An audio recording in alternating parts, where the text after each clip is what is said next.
Repairing গাড়ি চলে বেড়ায়। খারাপ লাগলে তো আর আমার সবাই যখন হাঁটাহাঁটি করে।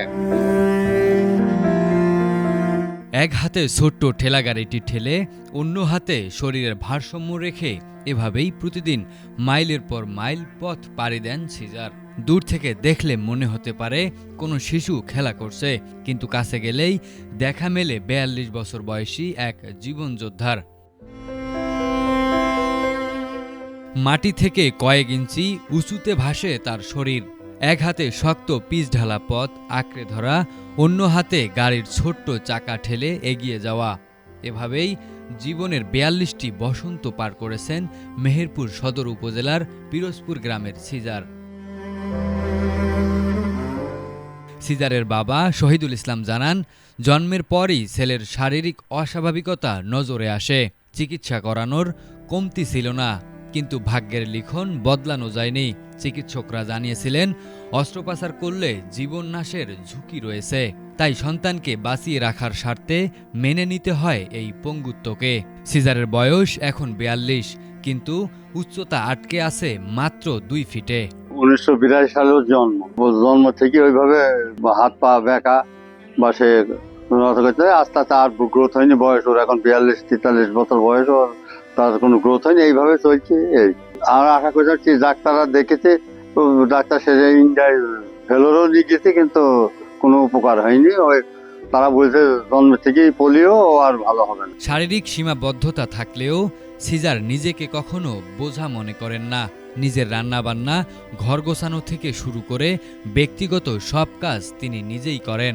এই ছোট্ট গাড়িটিতে চড়ে তিনি যাতায়াত করেন মসজিদ, হাটবাজার কিংবা কমিউনিটি ক্লিনিকে। গ্রামের মানুষের কাছে সিজার এক অদম্য সাহসের নাম, কিন্তু এই সাহসের আড়ালে লুকিয়ে আছে তীব্র শারীরিক যন্ত্রণা। হাতের ওপর ভর দিয়ে গাড়ি চালাতে গিয়ে প্রায়ই ক্ষতবিক্ষত হয় সিজারের হাত। রাস্তায় কাদা আর ধুলো ময়লা শরীরে লেগে থাকে। ধর্মপ্রাণ সিজার নিয়মিত নামাজ পড়েন, কিন্তু শরীরের এই ময়লা আর কষ্টের কারণে অনেক সময় ইচ্ছা থাকলেও ঠিকমতো ইবাদত করতে পারেন না। তার এই কষ্ট লাঘব করতে পারে কেবল একটি ব্যাটারি চালিত হুইল চেয়ার। রিপেয়ারিং গাড়ি চলে বেড়ায়। নামাজ কালাম পড়ি, টুকটাক বাড়িতে আসি। খারাপ লাগলে তো আর আমার সবাই যখন হাঁটাহাঁটি করে, মনে দুঃখ করে। তার এখন আমি জানছি সবাই যখন আমি বলি হবে ৪২ বছর, ছোটবেলায় কোনো স্বপ্ন নেই। আমি বলছি মারা এখন আমাকে রান্না করে খাওয়াইছে, যে এখন খাওয়াবে না সে এখন অন্যরকম হবে। প্রতিটি পরিবারের বড় ভাই হয় বটগাছের মতো ছায়া, কিন্তু সিজারের পরিবারের চিত্রটা উল্টো। ছোট ভাইদের নিতে হয় বড় ভাইয়ের দায়িত্ব। ভাই হিসাবে এটা তাদের জন্য যেমন ভালোবাসার, তেমনি এক দীর্ঘশ্বাসেরও কারণ। বড় ভাই হয় আমার সিজার। আমি যখন জ্ঞান হয়েছি তখন থেকেই দেখি উনি ওইভাবেই চলাফেরা করে। এখন পর্যন্ত তার কোনো কাজ করে দিতে হয় না। তিনি সকালবেলায় উঠে বাথরুম টাথরুম করে, হাতে ধোয়।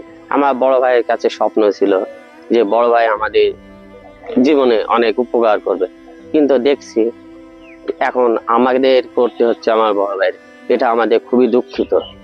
তারপরও আমার মিয়া ভাই যেভাবে হাসি খুশিতে থাকে, তাতে এখন আর মনে হয় না যে দুঃখ আছে। গ্রামের প্রতিটি মানুষ সিজারকে ভালোবাসেন। তার অমায়িক ব্যবহার আর হাসিমুখ সবাইকে মুগ্ধ করে। কিন্তু এলাকাবাসীর মনেও সংখ্যা, আজ বাবা মা আর ভাইয়েরা আছে, কিন্তু ভবিষ্যতে কে ধরবে সিজারের হাত? সমাজ বা বিত্তবানদের একটু সহানুভূতি হয়তো তার বাকি জীবনটা সহজ করে দিতে পারে। সে বলে যে ভাই আমার যদি একটি চার্জারের গাড়ির ব্যবস্থা কেউ করে দিত, তাহলে আমার চলাচলটা ভালোভাবে হতো, আমি ৫ ওয়াক্ত নামাজ পড়তে পারতাম। এই দীর্ঘদিন যাবত আমরা দেখছি বড় ভাই এভাবেই ঘোরাঘুরি করে। এই সমাজ কিংবা গভর্নমেন্ট তাকে যদি একটা সুন্দর কর্ম দিত, আমার বিশ্বাস সে তার সেই কর্ম দিয়েই তার জীবিকা কিংবা তার জীবন পরিচালনা করতে পারত। এখন তার বাপ বেঁচে আছে, তার মা বেঁচে আছে, যখন না থাকবি তখন ওকে খাইতে কে দেবে? বিয়ারিং গাড়ি নিয়ে চলাচল করতে কষ্ট হয় ভাইয়ের খুব। আপনাদের কাছে অনুরোধ, ভাইকে একটা ব্যাটারি গাড়ি দেওয়ার চেষ্টা করবেন আপনারা। উচ্চতায় ছোট হলেও মনের শক্তিতে সিজার আকাশের সমান। নিয়তি তাকে থামিয়ে দিতে চেয়েছিল, কিন্তু তিনি থামেননি।